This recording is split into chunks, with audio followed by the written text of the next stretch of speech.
Hello guys, Jim from PA Woodsman's channel. Just doing a quick impromptu video this afternoon. Came down here to the shack. Wanted to see if the band conditions improved, but they haven't. They're supposed to get better, but there's a minor solar storm going on, so radio propagation isn't at its greatest today. So we're going to be practicing our Morse code here. Right here I have a limbatic keyer that we use to send Morse code. See if I can get this into the picture better. And the purpose of Morse code nowadays is just tradition, I think, mostly. There's been a lot of increased interest in it over the last couple of years, especially with the COVID-19 outbreak. People had more time on their hands at home to do things.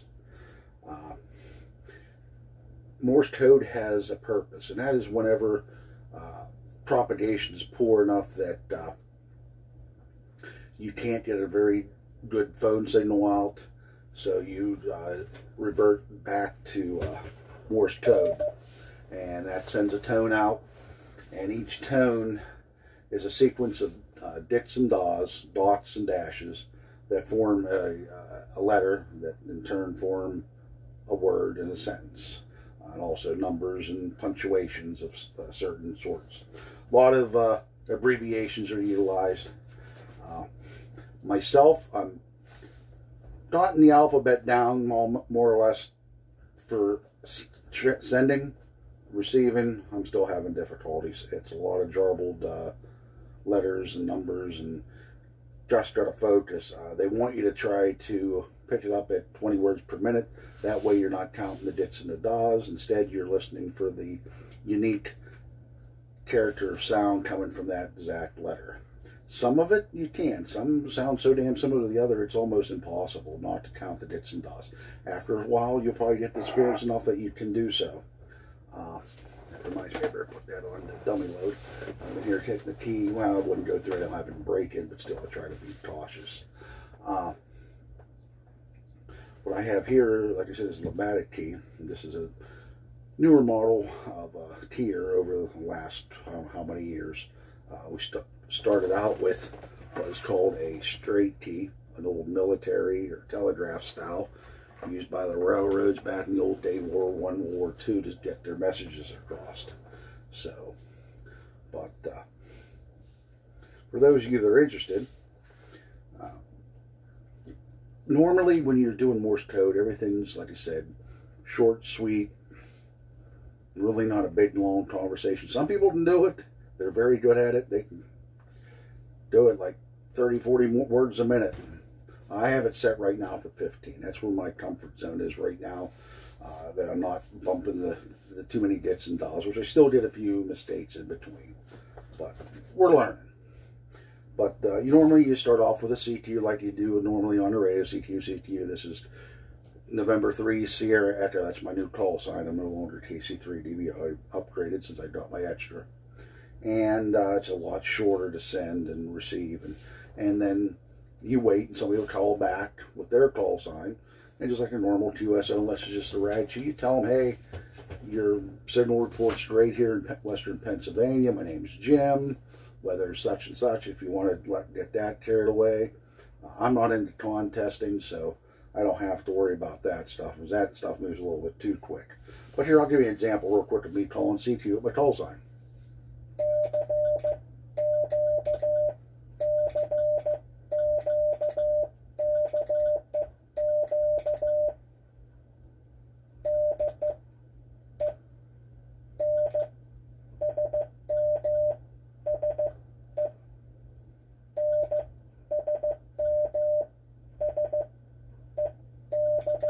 And I end it with a letter K, just like we say, okay, but K for short. And it's just more or less saying, anyone out there that's listening, it's here in my call, come on back.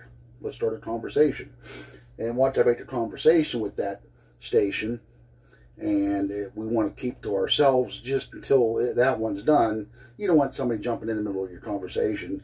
Instead of a K, you want to do the K plus an N. KN. And that means, hey, I'm done with my sentence, waiting for a return response from that station I was already in a QSO with. Everyone else, please stand by until the end of my call. And once I'm done, we're on to the next person. I may not even have to do my CQ. I may just have to do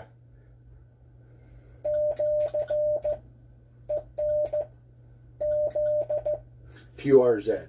That means, okay, I've completed my contact with the other station, jump on board. If they wrote down my call sign, they know what it is.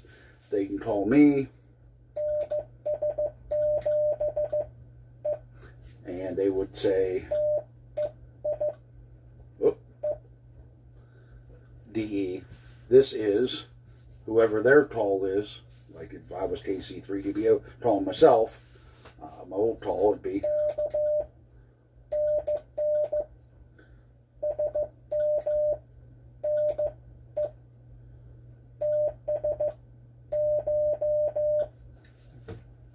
KC3DBO. I threw an extra dot in the end by mistake. Talking mistakes, normally if we have a mistake, you stop. That just lets you know, hey, I just made a mistake. Let me go back to what I was doing. You can let them know. I had it screwed up there, but I was trying to say break, as in taking a little break here. Just give me a minute. Let me regroup. I'm pausing. Like I said, there's numbers. That's a 3. That's a 9. Let's see here. That was a question mark. That's a period. And that is a comma. Some of the common ones used. There's probably more out there. I'll learn them eventually, but for now I'm happy with the simpler form. So, and this also lets me have the ability to use less wattage and smaller radio to take with me if I'm going backpacking. I don't need something huge like this and heavy and cumbersome. I can have something as small as this. Some people make them out of little Antoid cans, and they're frequency specific. They only work on one band and maybe even one frequency, and it's limited maybe to a watt. One I'm looking at goes from 5 to 10 watts, 11 watts, but that's way down the line here. I'm not getting that anytime soon. I want to get proficient with the Morse code first. So now we're done with the Morse code talk. Real quick, I got tested last week. My blood work, my recent PSA shows no traceable cancer cells. So for now, I'm cancer free. I'll be doing this PSA every 6 months for 2 years, which time, hopefully after 2 years, I can be done with it and hopefully nothing else coming back my way. I better lose weight or I'll be susceptible for a lot of other things. Not only another form of cancer or diabetes or just heart attack, short breath. I know I'm bad. It is so hard to quit. I swear it was easier for me to quit smoking now than it is for me to lose weight. That last time it was no problem. I was on that diet. It worked. This time it just seemed, I tried it again. I've tried it twice. It just, my body must got used to the diet. And then when I went back, got off of it, it just doesn't respond to it anymore. I don't know. I was going to try this other diet, but because of my form of cancer, I couldn't go on it. It wouldn't work. It's one of the contraindications. It's required to take a B12 shot. You're only using 500 calories of intake a day. So I know I need to get more physically active. We're going to be out camping this weekend at Blue Knob, watch some trails, take some photos, hopefully shoot a video. But it all depends too. If I go to a place I've frequented in the past, I don't typically reshoot a video there. 12 acres is a different story. I'm hammock camping. It's something totally different. But I may start my own camper-related channel strictly for that stuff, for those people that find interest in it. And it's just more or less, oh, what's the word I'm thinking of? Show different the campgrounds in Pennsylvania. I typically use state parks. Just more or less a review and just feel for what the area, any sightseeing opportunities, etc. So we'll see. I haven't decided yet. So, but that is for me. And that's what's going on with Jim here, the PA Woodsman. I hope everyone else is doing well. And most of all, folks, thank you for watching, and God bless.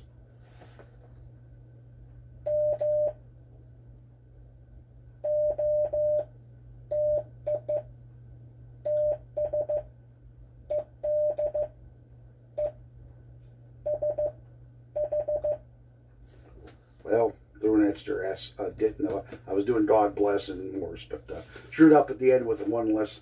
Trying to show off, and I screw it up. What do you say? All right, guys, take care.